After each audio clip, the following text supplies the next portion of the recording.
forget to subscribe my channel Hang Duk Mana. Sas. Assalamualaikum, selamat datang lagi ke channel Hang Duk Mana. Mari kita dengar respon Datuk Kamal Amir terhadap Ketua Pemuda PAS yang baru. Apa dia cakap? PAS perlu berdepan gabungan penipu dan orang jahat. Ketua Pemuda PAS yang baru lantik Afnan Hamimi Taib Azmuddin berkata kepimpinan parti itu hari ini perlu berdepan dengan cabaran yang sangat berat. Katanya ini kerana mereka perlu berdepan dengan gabungan orang menipu dan orang jahat. Okey, sedap mulut dia cakap kata orang lain. Okey, mari kita dengar respon Datuk Kamal Amir. Dia akhirnya kita komen macam biasa. Sekarang ni saya lihat anak muda, iaitu pimpinan muda PAS. Saya bukan nak mengata saudara, tidak. Tapi mungkinlah saudara, waktu menutup muktamar PAS semalam saudara, mungkin kerana semangat dapat jawatan sebagai ketua pemuda yang baru, bila dia pun melontarkan kenyataan. Memanglah seronok saudara dengar ketua pemuda je. Bila dia kata kepimpinan PAS perlu berdepan dengan cabaran yang sangat berat. Kerana mereka perlu berdepan dengan gabungan orang menipu dan orang jahat. Maksudnya kepada siapa?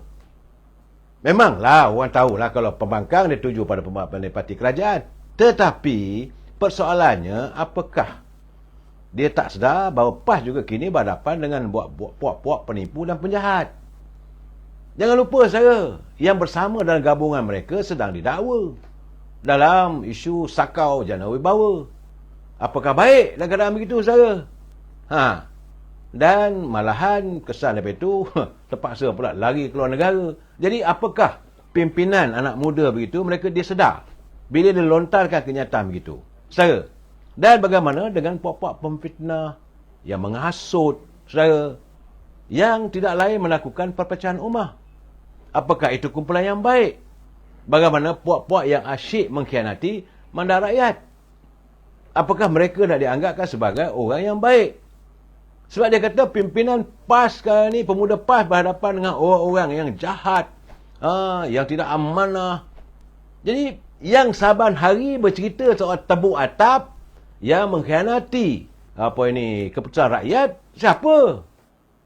UMNO tak ada pun bercakap, UMNO tak ada pun bercerita-cerita nak tebuk atap dan sebagainya. Saudara, bagaimana pula dengan apa yang berlaku bila dia kata rasuah dan sebagainya? Saya kata tengok-tengok cermin lah saudara.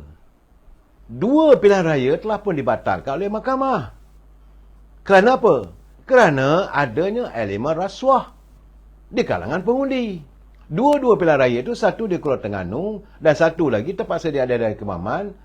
Parti yang menang tu parti daripada parti PAS.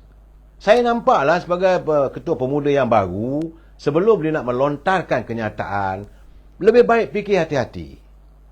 Banyak caranya, bukan melontar begitu nak tunjuk bahawa dia ni hebat dan juara.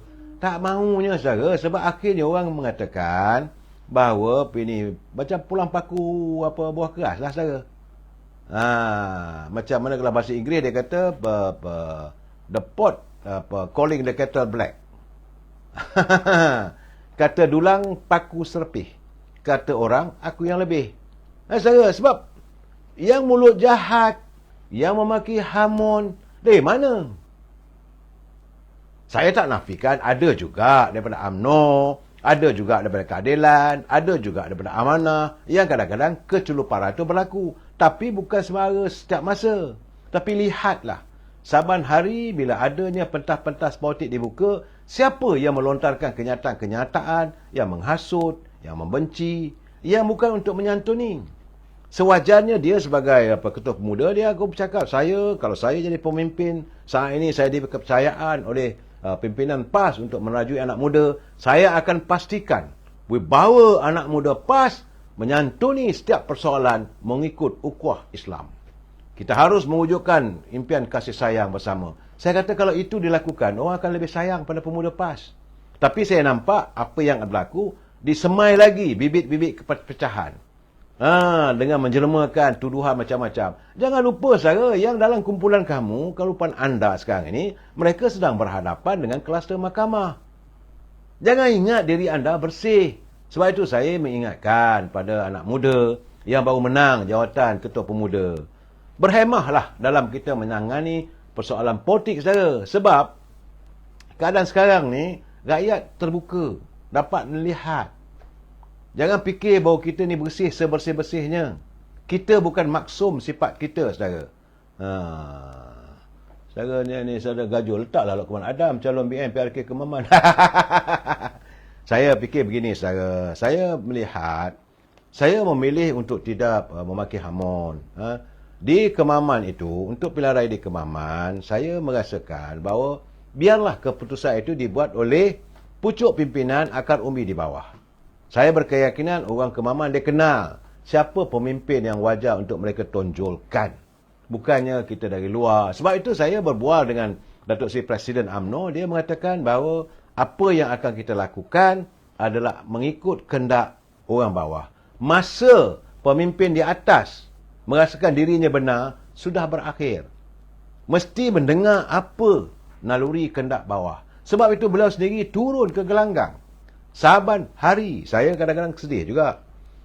Kesian juga hanya untuk memastikan bahawa rakyat, khususnya ahli-ahli UMNO yang berjumlah 3.7 juta itu dapat memahami kisah sebenar. Supaya mereka tidak didengungkan dengan fitnah dan acuan lontaran yang bukan-bukan, dia terpaksa turun ke gelanggang.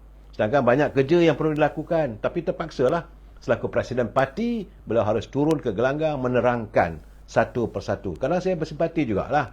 Kadang-kadang saya bertanya, apa cerita? Ketua Penerangan, mungkin Ketua Penerangan sekarang ni sibuk nak menggubal dasar undang-undang negara. Mungkin.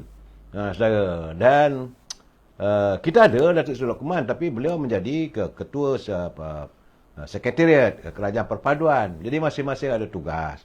Cuma saya melihat syumurnya, begitulah beliau walaupun dimaki, dihamun oleh orang, dia tetap turun menyantuni warga UMNO. Kerana baginya dia akan tetap mempertahankan bahawa UMNO itu sifatnya adalah telus dan sentiasa menyantuni dari rakyat untuk rakyat, saudara. Jadi besok kita tengok apa berlaku pula. Sebab besok insya-Allah Datuk Seri Anwar Ibrahim akan kembali ke tanah air. Kita dengarlah perkembangan-perkembangan yang akan dilaporkan. Sebab mungkin malam ni kot dia sampai kot, tak tahulah. Beliau akan berhadapan dengan ahli parlimen. Selalunya Selasa Datuk Seri Anwar Ibrahim akan berdepan dengan ahli parlimen untuk menjawab persoalan yang akan dibangkitkan. Kita dengarlah besok. Dan saya haraplah tak ada lagi lah persoalan yang dibangkitkan bagaimana hari ini di parlimen. Kadang-kadang saya lihat, saya masih kecewa apabila sikap ahli parlimen kurang menyantuni persoalan rakyat. Mudah-mudahan besok adalah sesuatu yang lebih baik yang kita dengar daripada ahli parlimen, yang kita angkat mereka untuk berada di Dewan Rakyat memperjuangkan soal rakyat. Okey, tuan-tuan, komen saya lah dia orang ni lah. Bawa takkan orang cakap bawa perjuangan konon-kononnya buat perjuangan Islam daripada PAS. Tapi mulut dia orang bercakap, oi macam dia orang ni baik sangat lah. Bila bercakap tu rasa macam, oi dia orang ni lah paling baik. Kita ingat, hidup di dunia semua orang ada salah. Semua ada salah silap. Bila kita duk rasa kita ni lebih baik, tak tahulah macam mana. Kita rasa kita baik. Kerana yang kita ni, semua orang ada masalah. Semua orang ada silap. Tak perlu kita nak kata orang kita ni lebih baik daripada orang. Oi kata nak jumpa penipu dan orang jahat. Sedap sangat. Kita tak tahu dia dalam PAS sendiri pun dah dekat Kemaman dengan yang kontra Terengganu tu dah ada bersalah. Ada unsur rasuah masa PRN hari tu. Pilihan raya itu. So, geng MPM pun ramai juga ikhlas ke mahkamah. Nak kata kau orang tengok-tengok lah. Nak kata kau orang lain pun. Okeylah tuan-tuan. Mari terus menjaga kejam pun dalam PMN Ibrahim. Assalamualaikum.